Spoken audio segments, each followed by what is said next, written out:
What would you do if you found out, after someone died, that they'd been secretly writing about you almost every single day for the last year of their life? And that notebook was about to be read out loud in a room full of people who never once bothered to visit. I found my grandfather's notebook 3 days after his funeral, sitting on the floor of his hospital room closet where the nurses had packed his things. And by the time I finished reading the first page, I understood that everything I thought I knew about my family was about to fall apart in the most public way possible. But let me back up, because you need to understand how we got there. My name is Maya.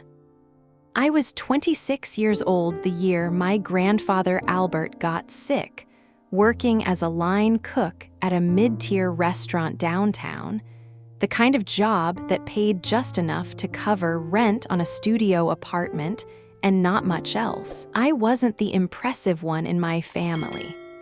My sister Brianna had gone to law school and worked at a firm downtown that had her name on business cards with letters after it I never fully understood. And my mother Sharon talked about Brianna's career the way other mothers talk about grandchildren, constantly, proudly, at every single gathering, while my job usually got mentioned in passing, if it got mentioned at all. Grandpa Albert was different. He'd spent almost 50 years as a postal worker, walking the same route through the same neighborhood for so long that half the people on his block still called him by name years after he'd retired. He never had much money, not in the way my mother measured things, but he had something else, a kind of steady, unhurried presence that made you feel like whatever you were saying actually mattered to him, which is a rarer quality than people realize until they encounter someone who genuinely has it. Every Tuesday evening after my shift ended, I drove to his small apartment and we ate dinner together, usually something simple he'd made himself, and he'd tell me stories about his route, about the neighborhood the way it used to be, about my grandmother who'd passed away when I was still in elementary school. He never once asked why I hadn't become a lawyer like Brianna. He asked whether I actually liked cooking, whether the restaurant treated me fairly, whether I was happy, questions my own mother had somehow stopped asking me sometime around my 20th birthday. When his heart started failing, slowly at first and then all at once, the way these things sometimes do, I became the person who showed up at the hospital nearly every single day. Not because anyone asked me to, because the thought of him lying in that room alone made something in my chest ache in a way I couldn't ignore. My mother visited on Sundays, usually for less than an hour, usually already checking her watch by the time she arrived. Brianna visited exactly once in 4 months, dressed in a blazer, staying just long enough to update Grandpa on a case she was working, before getting a phone call she apparently needed to take somewhere quieter, a call that lasted the rest of her visit and ended with her leaving without saying goodbye properly. I learned the hospital's rhythms the way you learn a new kitchen, quickly and out of necessity. I knew which nurses were kind and which ones needed reminding about his allergies. I knew his medication schedule better than the resident doctors did most days.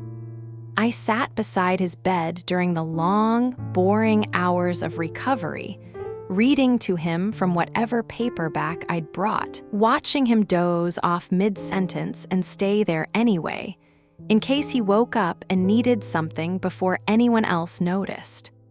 What I didn't know, during any of those visits, was that Grandpa Albert had started keeping a small spiral notebook on his hospital tray table, riding in it whenever the nurses weren't in the room and his hands weren't too shaky to hold a pen steady. I never saw him riding in it. I assumed, when I noticed it at all, that it was some kind of word puzzle book, the sort of thing people bring to hospitals to pass the time. "You know something, Maya?"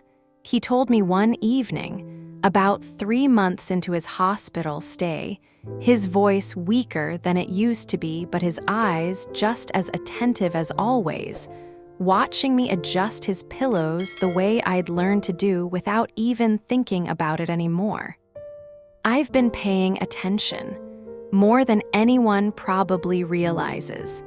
I asked him what he meant, and he just smiled, a tired but genuine smile, and told me I'd understand eventually, that some things needed time to make sense, and I didn't press him further, assuming he was simply tired and philosophical the way people sometimes get in hospital rooms late at night.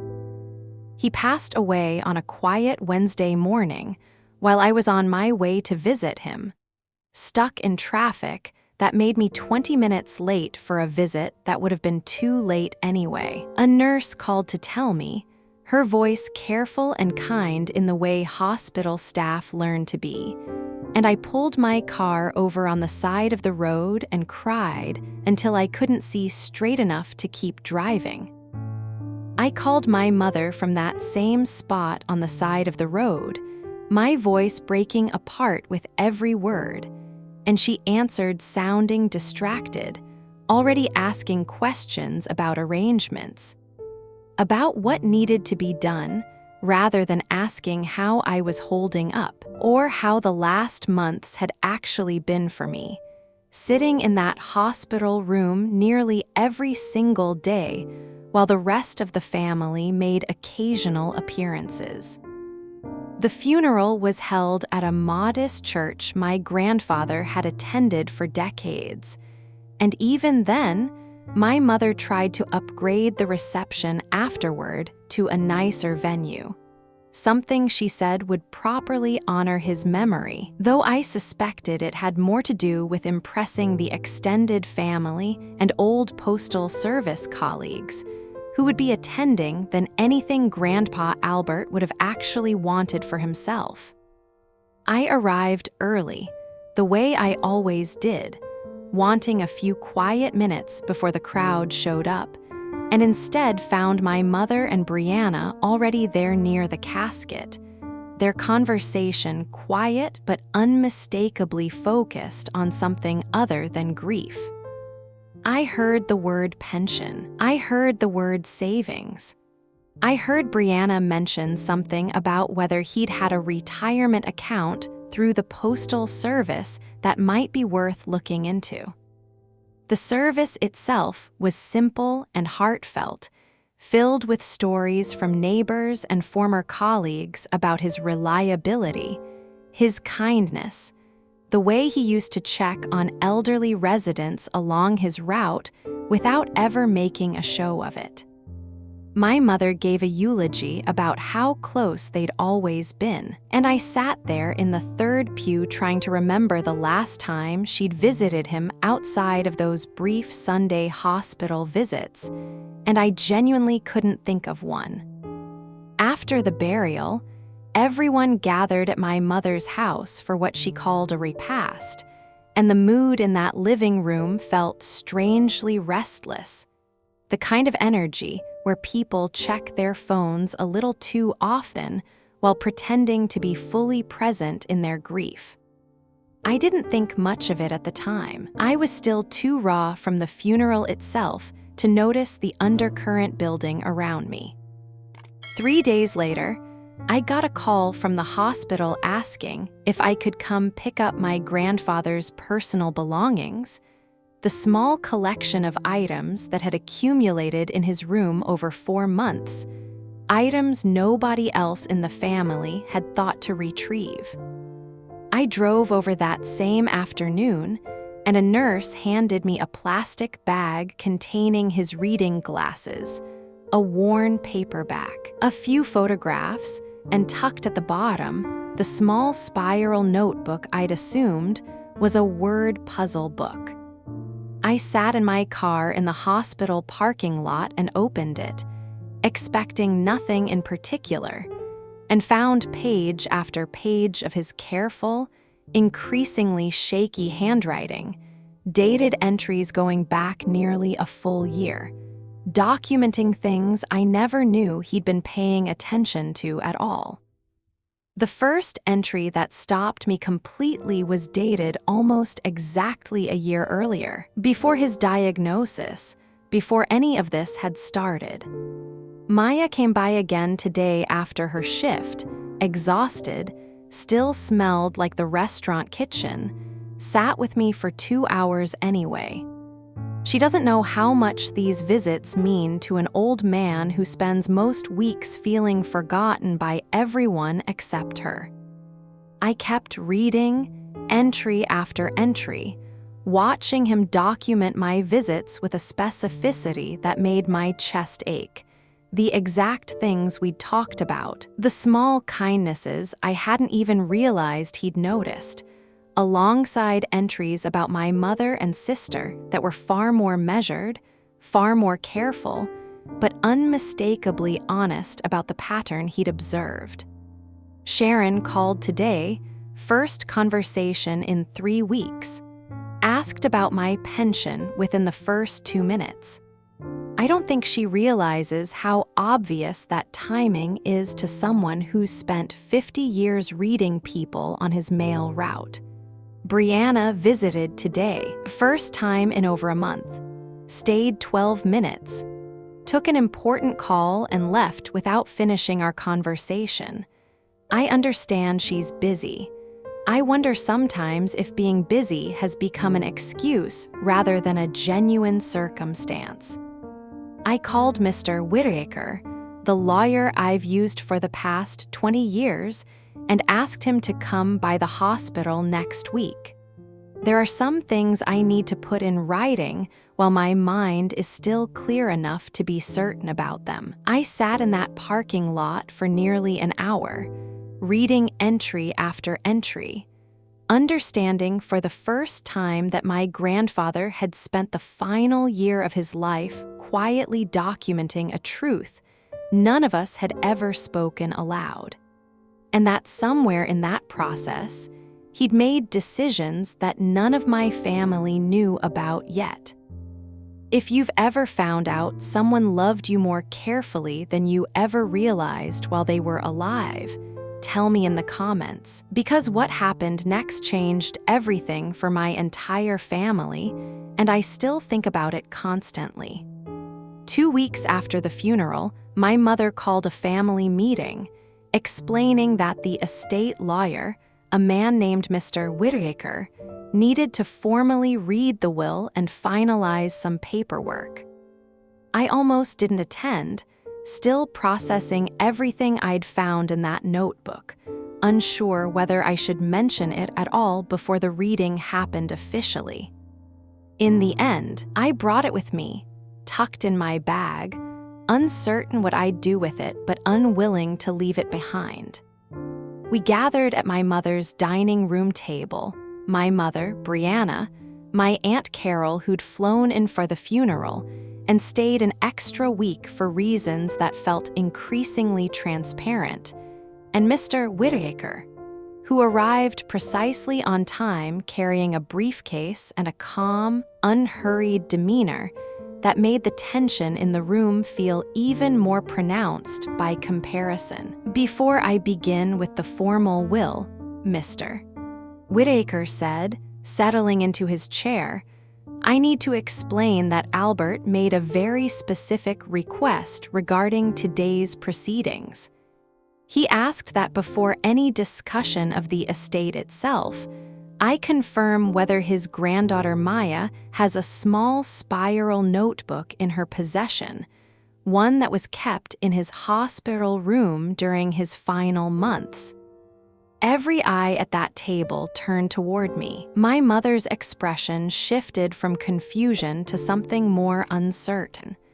I reached into my bag and set the notebook on the table without a word. He anticipated this, Mr. Whittaker said, nodding slightly, almost to himself. He told me you'd likely find it before this meeting happened, and he asked that if you did, you be given the opportunity to read the final entry aloud yourself, rather than having me do it. My hands were shaking as I opened the notebook to the last written page, dated only 4 days before he passed, his handwriting shakier than any of the earlier entries, but still unmistakably his own.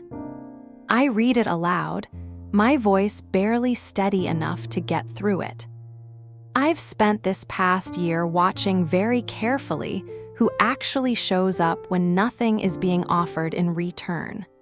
I want to be clear that I don't say this with anger. I say it with the clarity that comes from finally having enough time to pay attention properly. Maya has been here almost every single day for 4 months. She has asked me for nothing. She has given me everything. I have instructed Mr.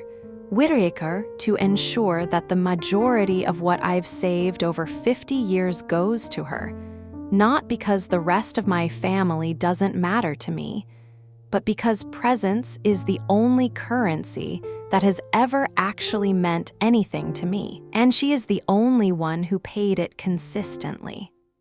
I set the notebook down, tears streaming down my face, and looked up to find my mother staring at me with an expression I'd never seen on her before, something caught between shock and shame.